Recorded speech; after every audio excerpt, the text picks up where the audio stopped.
I gave up on trying to be a professional musician a long time ago, and now more of an amateur, which starts with ama, which means love. You do it for love, not for money.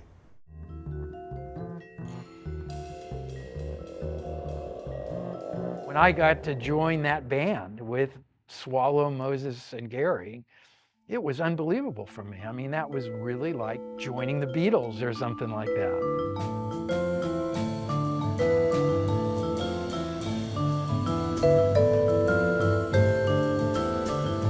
I actually had been given the opportunity to do Bright Side's Life 2 years before we actually did it. But then Gary came to hear me, Jocko, and Moses, and said, God, why would you do anything except that? They only took 2 days to record Bright Side's Life. He wasn't able to be in my band over the long haul because he was really headed in a different direction. And I have really great respect for him that he had this vision of where he wanted to take it, and he stuck to it. He kept coming back to it. This is the story of Moses. See, that's what I do. I walk by and I make little moves, you know. A little pink, a little pink. All right?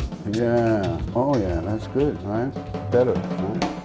That's what I do. I just come by and say, yeah, I'll add a little bit of this. Yeah, I'll add a little bit of that. His relationship to rhythm and the universe is really deep, and it was always deep, and it was deep even for me before I knew exactly what that might have even been. It's always been that way. I have called him Mose. I know him as Baba O Moose.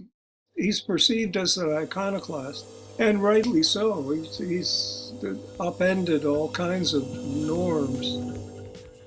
The first time I heard his music, I was stunned. He made a record, When Elephants Dream of Music, that to me is one of the best records anybody has ever made. I think in the end that may be his greatest legacy, is his recorded output. You know, it's funny because people give Miles so much credit for Bitches Brew and all that stuff, which was years later, really.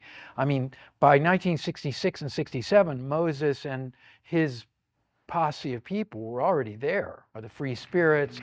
I guess this is our next release on ABC Records. We don't know what the hell is happening. It seems to be a time to also look back and reflect on some things, which I usually don't. Some of the people who helped raise me in the music, like Russell and Roland Kirk and Charlie Mingus and Eric Dolphy and Hector Bateman and Elmo Hope and all these incredible people. This has been a wild journey. They're working me hard here, but I'm loving it, man. You know, it's great. I hear music when I look at you.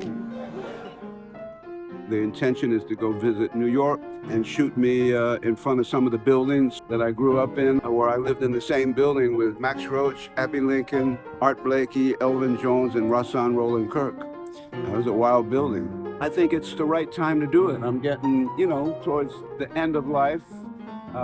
My body is slowly disintegrating, but my spirit seems to be getting stronger, and I have a lot of stories to tell. Methuselah, I love you, man. I love you, man.